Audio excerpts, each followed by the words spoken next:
একজনৰ পৰা বটলি ফেক্টৰী বন্ধৰ সন্দৰ্ভত প্ৰতিক্ৰিয়া প্ৰকাশ বিশ্বনাথ জিলাৰ বটলি ফেক্টৰী সন্থাৰ সম্পাদক লক্ষী ভৰালীৰ কৃষক ৰাইজ শংকিত নহবলৈ আহ্বান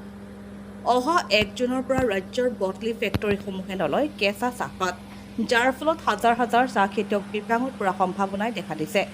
ইফালে অলপতে অসম বটলি টি মেনুফেকচাৰ সন্থাই ডিব্ৰুগড়ত এখনি সংবাদমেলৰ জৰিয়তে অহা ১ জুনৰ পৰা ৰাজ্যৰ বটলি ফেক্টৰীসমূহৰ মালিকসকলে নিজৰ নিজৰ ফেক্টৰীসমূহ বন্ধ ৰখাৰ সিদ্ধান্ত লোৱাৰ ফলত ৰাজ্যৰ লাখ লাখ ক্ষুদ্ৰ চাহ খেতিয়কৰ কেঁচা চাহপাত লোকচান হোৱাৰ সম্ভাৱনাই দেখা দিছে আনহাতে ৰাজ্যৰ আন জিলাৰ লগতে বিশ্বনাথ জিলাতো প্ৰায় ৩০,০০০ ক্ষুদ্ৰ চাহ খেতিয়কৰ মাজত এক হাহাকাৰ পৰিস্থিতিৰ সৃষ্টি হৈছে লক্ষী ভৰালী বিশ্বনাথ জিলাৰ কৃষক বন্ধুসকলে ভয় খাব লগা কোনো কাৰণ নাই বুলি উল্লেখ কৰাৰ লগতে জিলা সম্পাদকগৰাকীয়ে এই ঘটনাৰ পৰিস্থিতিৰ বাবে জগৰীয়া কৰিছে কেন্দ্ৰীয় চৰকাৰৰ আৰু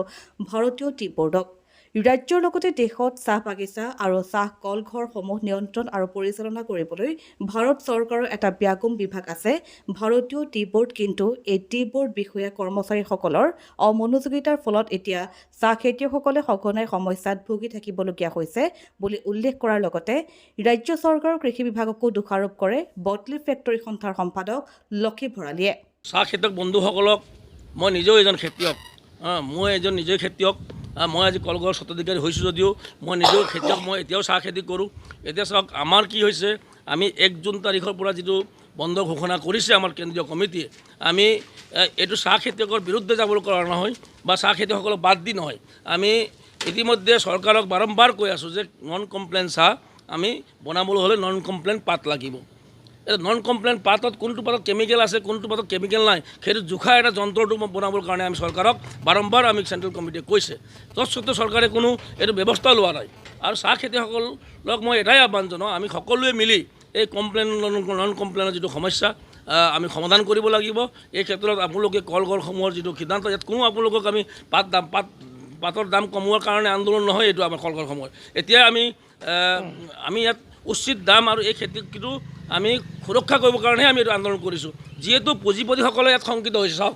মই আপোনালোকক জনাওঁ খেতিয়ক বন্ধুসকলক আমাৰ স্মল টি গুৱাৰ্ছৰ কেঁচাপাতখিনি আমাৰ বটলি ফেক্টৰীসমূহ লৈ 53% প্ৰডাকশ্যন কৰে অসমত এই ক্ষেত্ৰত তেওঁলোকৰ বজাৰটো বেয়া হৈছে আপোনালোকে নিশ্চয় জানে মেক্ৰ' ৰাছেলে 3 বছৰ 4 বছৰ গ্ৰীণলিফত পইচা দিব পৰা নাই কিন্তু কোনো বটলি ফেক্টৰী তেনেকুৱা ইতিহাস নাই এতিয়া গতিকে আপোনালোকে ইয়াত কোনো শংকিত হ'বলগীয়া নাই এইটো আমি আন্দোলন কৰিবৰ কাৰণে আমাৰ কোনো ইচ্ছা নাই যদি চৰকাৰে এইটো যদি উঠাই লয় যে আমি এটা সময় দিয়ে আমাৰ লগত আলোচনা কৰে খেতিয়কসকলৰ লগত আলোচনা কৰিব লাগে চাহ খেতিয়কৰ লগত আলোচনা কৰিব লাগে আমাৰ লগত আলোচনা কৰিব লাগে আৰু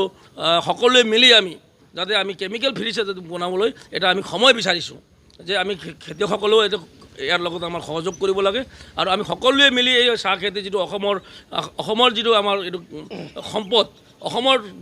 বুলি ক'লে এশিঙীয়া গঁড় আৰু চাহ ইয়াক আমি যাতে ভৱিষ্যতলৈ আজি নেক্সট